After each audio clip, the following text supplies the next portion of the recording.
Eh bien salut tout le monde, c'est Flo, j'espère que vous avez la forme. Alors on va voir les meilleurs Ventirad du moment, donc il y en aura pour tous les budgets et pour toutes les tailles, donc c'est parti!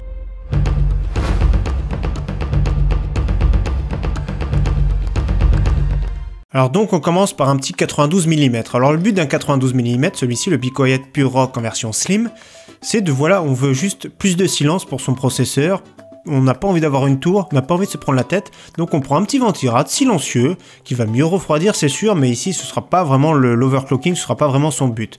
Donc on prend un petit ventilateur, 25 €, 24 € ici chez Amazon, donc voilà, on se prend pas la tête, on a envie de plus de silence, on prend le Be Quiet Pure Rock Slim. Donc compatibilité AM4, c'est bien précisé, mais dans le doute, parce que ça fait quand même quelques mois qu'il est sorti, si vous tombez sur, si vous achetez pas ici par exemple, ou sur un autre site, si vous tombez sur une boîte où il n'y a pas le kit AM4, il y a toujours possibilité de demander gratuitement sur le site Be Quiet son kit AM4, il suffit de renseigner tout ça, donc voilà, c'est très simple, c'est gratuit, de toute façon tout ce que je vais vous présenter, si le kit n'est pas compris dans la boîte, de demander chez le fournisseur directement. Alors un concurrent qui peut être pas mal mais qui n'est pas sorti, qui va bientôt sortir, c'est le Thermalright True Spirit 90 Direct. Donc voilà, je pense qu'il va cartonner, celui-ci ça va être un très bon concurrent, je pense qu'il sera un tout petit peu plus cher, mais franchement il est vraiment pas mal du tout, et donc on va voir dans les mois à suivre si vraiment il est bien. Donc il est annoncé, il n'est toujours pas disponible, mais il est vraiment joli je trouve, et il va vraiment, je pense qu'il peut être pas mal du tout. Alors on passe au 120 mm maintenant, donc celui que je conseille, le Be Quiet Pure Rock. Alors pourquoi je le conseille? Déjà parce que le Cooler Master Hyper 212X est vraiment pas mal, mais celui-ci, le Be Quiet, est un petit peu plus silencieux. Donc toujours pareil, toute compatibilité, dont AM4, et si c'est pas le cas, faut le demander chez le fournisseur. Donc voilà, très bien. Donc le prix, ne vous fiez pas du prix ici, il est plus dans les 34 €. Alors c'est parce qu'il y a une promotion pour les membres Amazon Prime, vous savez, c'est des abonnements qui sont payants maintenant pour avoir des meilleurs prix. Donc franchement ici, très bon ventilateur. Pour les overclocking légers, ne vous attendez pas à faire un gros overclocking, donc ici on aura du silence, on aura un refroidissement mieux que l'origine, et pour un petit overclocking très léger, il n'y aura pas de problème pour ce 120 mm. Un concurrent qui est toujours pas sorti, pareil, c'est le Thermalright True Spirit en version 120 direct, donc pareil, on va l'attendre, ça va être un gros concurrent je pense, et également un autre concurrent pas mal qui est toujours pas sorti. Et tous ceux qui vont sortir, de toute façon, seront tous compatibles à M4 par défaut, c'est ça qui est cool. Donc Jansbo CR601 en version RGB. Donc vous avez vu ce look là, c'est magnifique. Alors je sais pas ce que vous en pensez, mais il va être vraiment très beau ici, par exemple dans un boîtier.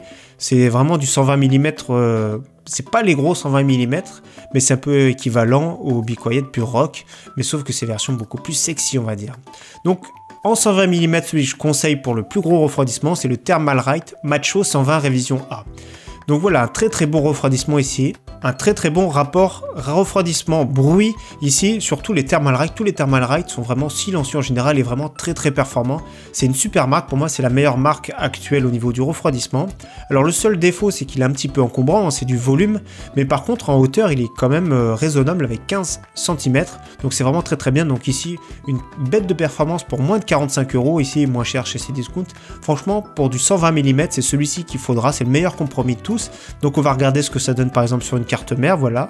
Ça peut-être le premier slow par contre de RAM peut être sur certaines cartes mères bouffé par le ventilateur. Mais vous voyez, c'est quand même un monstre, 120 mm, mais il n'est pas si haut que ça, il est vraiment très bien. Donc toujours pareil pour le kit de mise à niveau AM4, disponible sur le site sur demande au cas où vous ne l'avez pas directement dans le kit. On passe au 140 mm avec le Riven Oranos. Donc une marque qui est très peu connue, qui n'est pas trop distribuée en France, mais voilà, ça reste un 140 mm, ça reste un monstre de refroidissement. Le seul défaut qu'il a, voilà, vous voyez, il est vraiment beau. Franchement, je sais pas ce que vous en pensez, moi je le trouve très beau. Bon, le jaune ça passe pas partout, mais voilà, le défaut qu'il a, c'est qu'il peut être bruyant en 12 volts, donc il faudra le réguler. Bon, sinon il est vraiment très performant, dans sa gamme de prix il n'a pas de concurrent, donc 48 €. En hauteur il fait 16,1 cm, donc ça rentre dans la plupart des boîtiers moyenne tour, et le poids quand même plus d'1 kg, ça reste quand même un gros bébé, mais voilà, franchement pour le prix il est vraiment classe, il suffit que le jaune ça vous dérange pas, et il fera vraiment le travail. Toujours pareil au niveau des kits de compatibilité, donc le AM4 c'est sur demande, donc il faudra envoyer un mail et tout, donc c'est un peu compliqué, c'est un peu pénible à faire, mais voilà, si vous avez du Intel il n'y aura pas de souci pour ce Riven. Le concurrent, celui-ci c'est mon coup de cœur honnêtement. Thermalright True Spirit 140 Power. Pour moi c'est vraiment le meilleur de tous les Ventirad actuels. Le seul inconvénient c'est qu'il est vraiment très haut, 17 cm, donc vraiment c'est les gros boîtiers. Moyenne tour on va dire, faut qu'il ça fasse 22-23 cm de large pour que ça passe. Donc voilà, le rapport performance-bruit était vraiment exceptionnel pour celui-ci. Si on doit en retenir qu'un seul, c'est celui-ci. Donc voilà, c'est des caloducs de 8 mm, donc vraiment c'est du gros caloduc. Le moins cher, vous voyez ici c'est un monstre, il en a 6 caloducs de 8 mm. C'est beau franchement, c'est bien fini. C'est un très très bon Ventirad, donc pour moi si je dois en conseiller qu'un seul, c'est celui-ci. À condition pareil que ce soit, ça rentre dans votre boîtier. Et toujours pareil, les kits AM4 seront sur demande s'ils ne sont pas dans le boîtier disponible. Donc n'hésitez pas, carrément, peut-être vous pourrez demander par téléphone avant de passer la commande. Donc on passe maintenant au double tour. Donc il y en a pas mal des doubles tours. Celui-ci c'est un des tout derniers, donc le Noctua NH-D15S pour Slim. Si le kit AM4 n'est pas disponible, il faudra le demander. Donc voilà, la grosse différence par rapport au NH-D15 traditionnel, c'est qu'il n'a qu'un seul ventilateur. Il a été retravaillé, donc l'espacement il est un peu plus à gauche pour que ce soit compatible avec toutes les barrettes de mémoire, pour que ça bouffe pas le premier port PCI Express de la carte graphique. Donc il est vraiment très bien, il concède que seulement 3 degrés par rapport à la version de ventilateur, et par contre il fait 3 décibels de moins, donc un très très bon rapport performance-silence. C'est pas le plus performant des doubles tours, mais c'est pour moi le meilleur. Donc on voit par exemple ce que ça donne ici, vous voyez que ça passe avec la carte graphique, et l'ancienne version, vous avez vu ce que ça donne avec la carte graphique, l'ancienne version à 2 ventilateurs, ça bloque. Pareil avec les barrettes de mémoire, vous avez vu que ça pose aucun problème, on pourra mettre toutes les tailles de mémoire, vous savez qu'il y en a qui sont quand même assez hautes. Là la plupart avec les slim, dans tous les cas si vous avez un doute, achetez des mémoires slim, vous avez vu il n'y a pas de problème ici, ça passe très très bien, c'est volumineux, c'est assez haut, à peu près 16,5 cm, parce que c'est 16 cm le radiateur, mais ça dépasse un petit peu le ventilateur. Donc pour ceux qui veulent être sûrs d'avoir une compatibilité AM4, il existe la version SE AM4, donc directement. Pareil, il y a 2 ventilateurs dessus, donc 2 x 14 cm, il est plus performant, mais ça peut gêner les barrettes de mémoire pour le coup. Donc si vous décidez de prendre celui-ci pour qu'il soit directement compatible AM4, prenez-le, mais il faut quand même des barrettes de mémoire qui soient slim. Dans tous les cas, la meilleure pâte thermique, pour moi le meilleur rapport qualité-prix, c'est la Thermal Grizzly Cryonaut, donc pour moins de 10 €, c'est la meilleure. Meilleur rapport qualité-prix de tous, il n'y a pas mieux. Il y a mieux, mais voilà, c'est moins 30 €, c'est les pattes qui sont plus ou moins du métal dedans.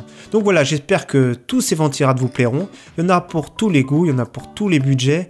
Et pour moi, si on doit en retenir qu'un seul vraiment, c'est celui-ci, le Thermalright True Spirit 140 Power. Donc il y en a énormément, cette vidéo m'a pris beaucoup de temps. J'ai dû en éliminer au fur et à mesure des références, mais voilà, pour moi, en 2017, voire début 2018, c'est ces références-là qu'il vous faudra. En tout cas, j'espère que cette vidéo vous aura plu, j'espère vous revoir très prochainement sur ma chaîne. Merci à tous, ciao bye.